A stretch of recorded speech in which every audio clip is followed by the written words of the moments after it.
I will never forget that night. Not because it was dramatic, not because something felt off, but because it was completely ordinary. My day had ended like any other. Work, dinner, a quick glance at my phone. The kind of routine you don't even remember the next morning. Outside, rain tapped gently against the window. The room was dark, quiet, peaceful. I lay down thinking about nothing in particular. And then, I woke up. It was 2:57 a.m. Not from a sound. Not from a dream. Not from fear. From a presence. The air felt different, thick, charged, alive. As if something unseen had stepped into the room and stopped right beside my bed. I sat up slowly. My heart began to pound, not in panic, but in recognition. I knew, without knowing how, that something holy was there. Then I saw it. At first, it was only a faint glow. A soft shimmer, like liquid gold, forming near the corner of the room. I thought it was headlights from the street. But it didn't move. It didn't fade. It grew. And that's when I understood. The light wasn't coming from outside. It was coming from somewhere beyond this world. My breath caught in my chest. Before I could pray, before I could move, the light expanded. The walls vanished. The ceiling disappeared. The darkness dissolved. Everything was gone, except the light. And within it, something opened. I wasn't standing on the floor anymore. I wasn't floating either. I was simply there, in a place where space didn't behave like space. The ground beneath me shimmered like molten glass. The air itself seemed to sing, as if thousands of voices were holding the same note. And then I felt it. I was not alone. I turned, and I saw him. A being of overwhelming presence, tall, radiant, powerful, yet impossibly calm. Fire and peace existed within him at the same time. His eyes were not human. They carried depth, intelligence, authority, and something else that shook me to my core, truth without mercy filters. The moment our eyes met, my knees failed. I collapsed, not in terror, but in awe. Every thought, every memory, every hidden motive inside me felt suddenly visible. Not exposed to shame me, but revealed because nothing false can survive in that presence. And then I heard his voice, not with my ears, inside me. Do not be afraid. You have been chosen to see what is already unfolding on the earth. The words didn't echo. They settled, like a weight, like certainty. I tried to ask why. Why me? Why now? But before the question formed, he answered, because you still listen, and because you will still warn. He extended his hand. The space around us shifted. Reality itself seemed to peel open. Suddenly, the world appeared before me, not as a planet, not as land and sea, but as movement. Cities pulsed with light. Screens glowed endlessly. Crowds flowed like currents. Everything was connected. Everything responded to something unseen. The being beside me spoke again. Look carefully. The process has already begun.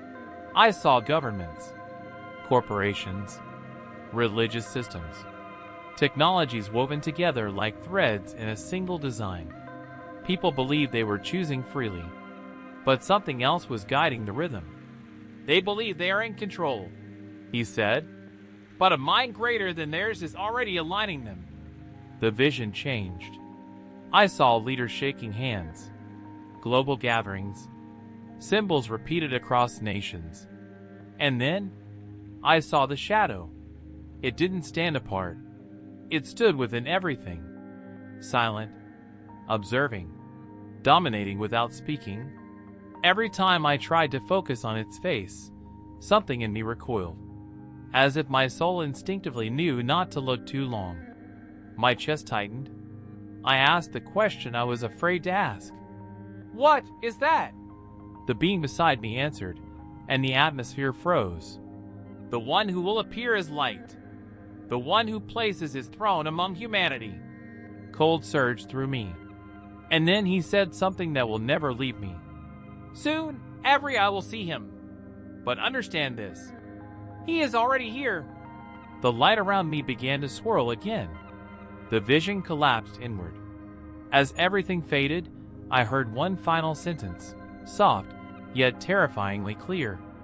He who is coming is already among them. And then, darkness. I woke up shaking. My breath came fast and shallow, as if I had just run a long distance. The room was dark again, silent. I looked at the clock on my nightstand. 3:33. The same minute the vision had ended. For a moment I sat there, trying to convince myself it had been a dream. A vivid one. A powerful one. But still, a dream. Yet the air told me otherwise. It still felt charged, as if something invisible had only just withdrawn, like heat lingering after a fire goes out. I tried to lie back down. Sleep did not come. And then, without warning, the light returned. This time it did not explode into the room. It flowed in gently, deliberately, like a tide that knows exactly how far it intends to go. I wasn't afraid. I felt summoned. Before I could speak, before I could even think a prayer, I felt myself lifting. Not physically, but inwardly. It was as if my awareness slipped free from my body, light as breath.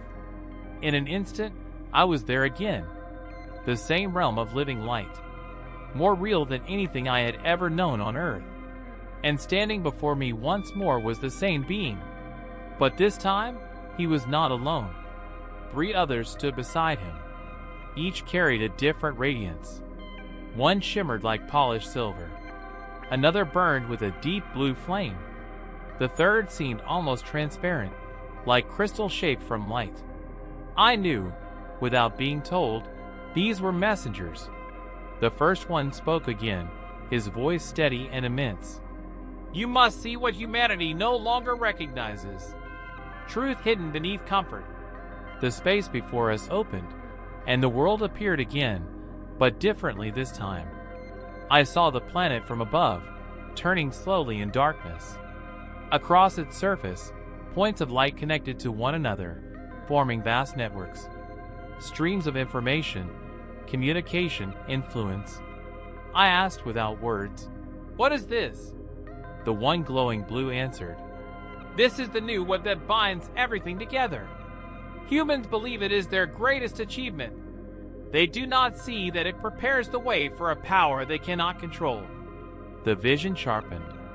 Screens, phones, satellites, servers humming endlessly, people scrolling, watching, reacting, laughing, arguing, following, and everywhere, an invisible current, thoughts moving faster than reason, images shaping desire, voices guiding emotion. All things flow together now, the crystal bright messenger said, and soon the current will speak with one voice. Another image formed. I saw scientists creating intelligence that learned faster than any human mind. Children growing up bathed in artificial light, unable to hear anything beyond it.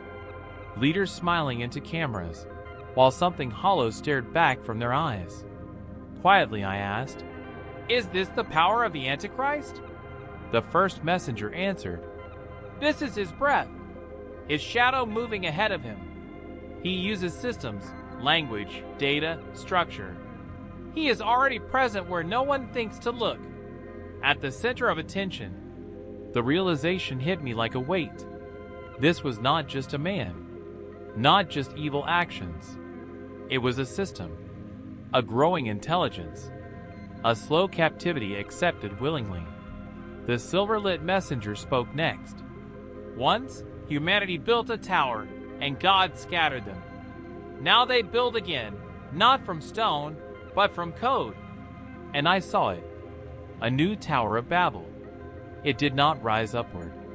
It expanded inward, through networks, through screens, through shared consciousness. Billions connected. feeding it their thoughts, fears, desires, identities. At its core, the same shadow. Breathing, I tried to look directly at it. The world around me trembled. My heart felt like it would stop. Then a hand touched my shoulder. "Do not be afraid," the first messenger said. "You must see this to the end. But remember this, he will not come with a sword. He will come with a smile." The vision shifted again. I saw crowds celebrating in the streets, dancing, cheering, embracing. News headlines flashed before me. "A new era has begun. Global peace at last. One voice for humanity." And there he was again, standing calmly among it all, watching. Fire burned in his eyes, but no smoke rose from it. "He will unite what God divided," the messenger said, "and the world will call it unity. But it will not be God's unity. It will be deception." Tears filled my eyes. Everything I saw was beautiful and horrifying at the same time. I asked, "Does no one see this?" The messengers lowered their gaze. "They no longer seek truth," one said softly. "They seek comfort, and comfort has become their chains." In that moment, I understood. The world was already blinded. The Antichrist would not arrive screaming destruction. He would arrive offering solutions, helping, healing, fixing, until it was too late. The light around me began to fade again. I felt myself being pulled backward, and just before everything disappeared, a final warning echoed. "When the world says peace and safety, destruction is already at the door."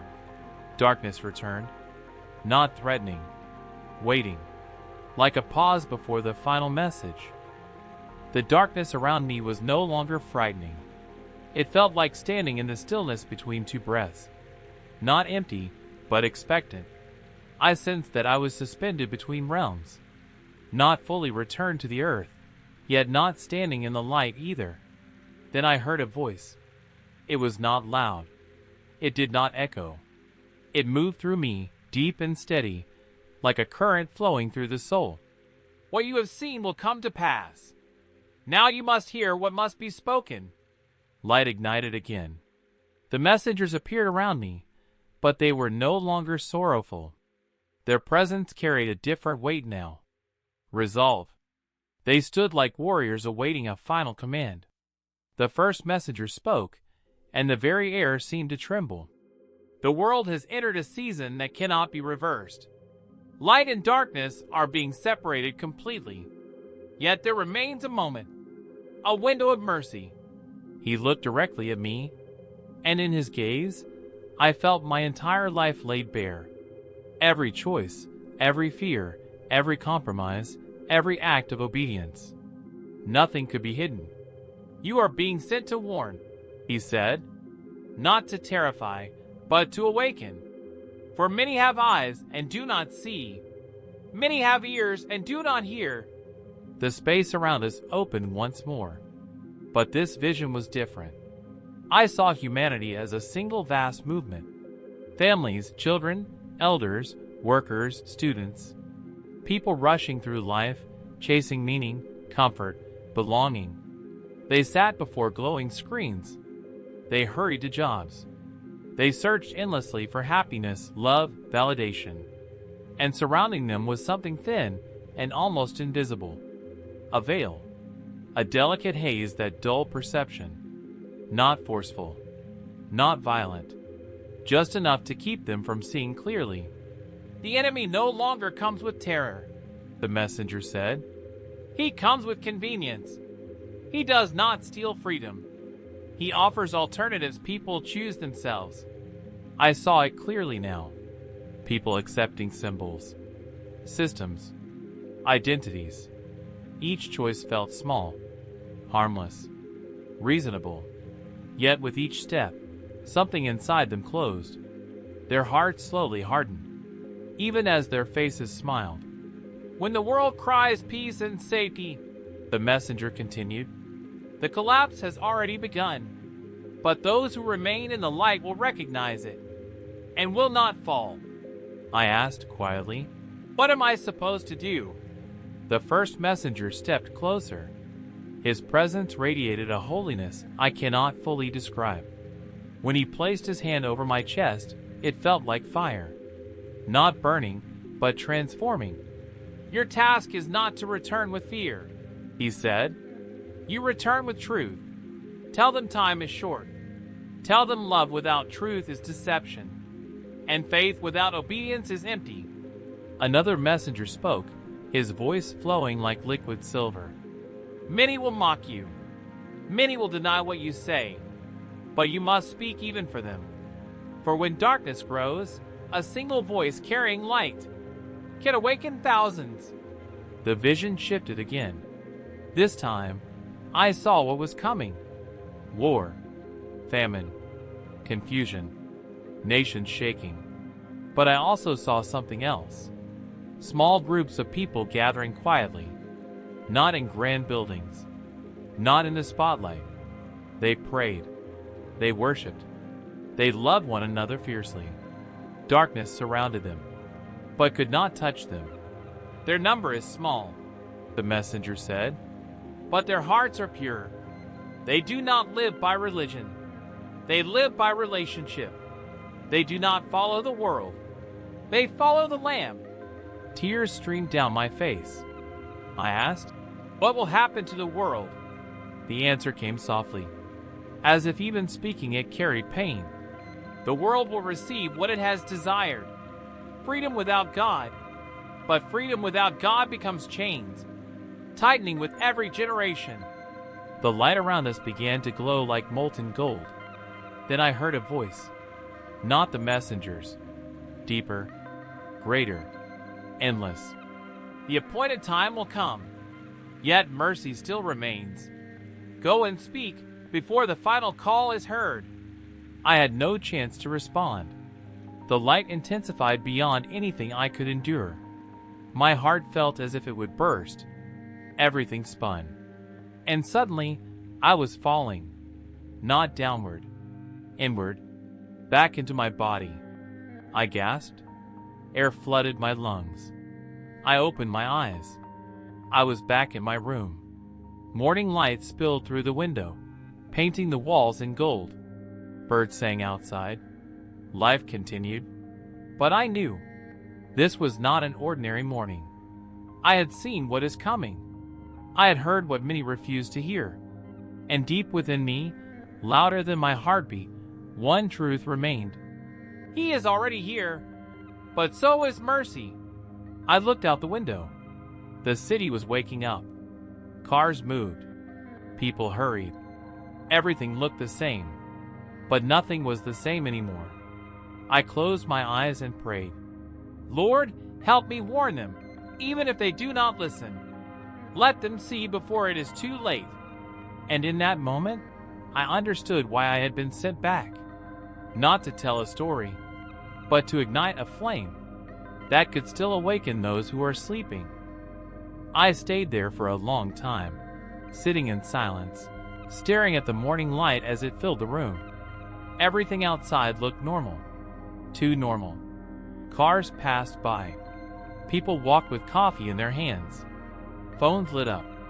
The world moved forward as if nothing had happened. But inside me, nothing was the same. I knew now that what I had seen was not meant to impress me. It was not meant to entertain or frighten. It was a responsibility. The words of the messengers echoed inside my chest, over and over again. He is already here, but so is mercy. That sentence would not leave me. I tried to go back to my routine. I tried to act normal. But everywhere I looked, I saw the veil. I saw people scrolling endlessly, chasing validation, drowning in noise so they wouldn't have to face silence. I saw comfort replacing truth, convenience replacing conviction, technology replacing dependence on God. And no one noticed. Days passed, but the urgency only grew stronger. At night, when everything was quiet, I could still feel that presence, not overwhelming, not frightening, but pressing.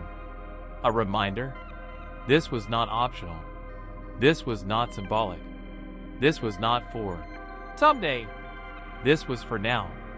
I began to understand something that terrified me. The Antichrist would not arrive as a monster. He would arrive as a solution.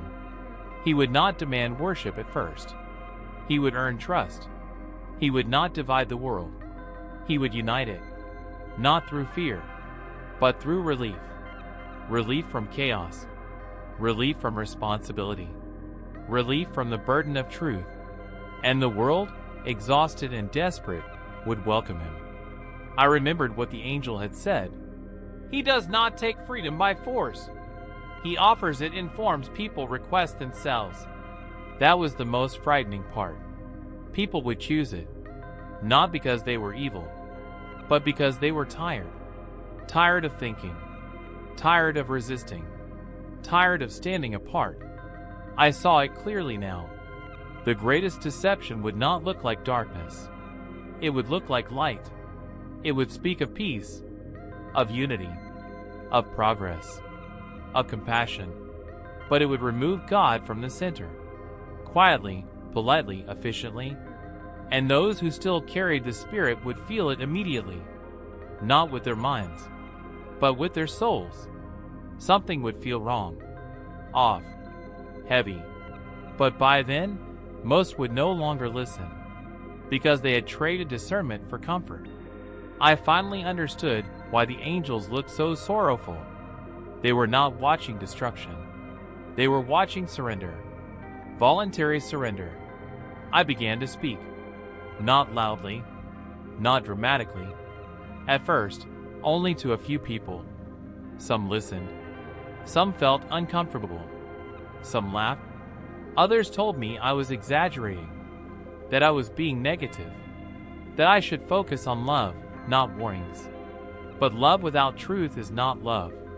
It is permission to sleep while danger approaches. I remembered the small groups I had seen in the vision, the ones hidden, the ones faithful, the ones who did not shine on screens but burned brightly in the Spirit. They were not famous. They were not powerful, but they were awake, and that was enough. Because light does not need to be loud. It only needs to exist. I understood then. This message was not for everyone. It was for those who still feel something stirring inside them. Those who sense that something is wrong beneath the surface. Those who know that the world is changing faster than the soul can follow. If you are hearing this and something inside you is unsettled, that is not fear. That is recognition. The final words spoken to me returned again, clearer than ever. Tell them there is still time. Tell them mercy has not left. But tell them to choose quickly, because the door is not closing violently. It is closing quietly. And one day soon, the world will say, "We finally have peace." And many will not realize that peace came at the cost of truth. So if you are listening now, understand this. This is not about dates. This is not about predictions. This is not about panic. This is about allegiance. Who do you trust? Who do you follow? Who defines truth for you? Because in the coming days, neutrality will disappear. Silence will choose a side, and comfort will demand loyalty. I was not sent back to convince everyone. I was sent back to warn those who can still hear, to remind them. Do not trade discernment for convenience. Do not trade truth for peace. Do not trade your soul for a system that promises safety, because the darkness is subtle now. It smiles. It helps. It solves problems. But it leads away from God. And yet, mercy remains. That is the miracle. That is the grace. As long as you can still choose, you are not lost. As long as you can still turn back, the light is still open to you. I pray the same prayer every day now. Lord, keep my eyes open. Keep my heart soft. Keep me faithful, even when it costs me everything. Because the time is coming when only those who know His voice will recognize the lie. And when that moment arrives, may you be among those who stand. awake, unmoved, in the light, because he is already here. And so is mercy,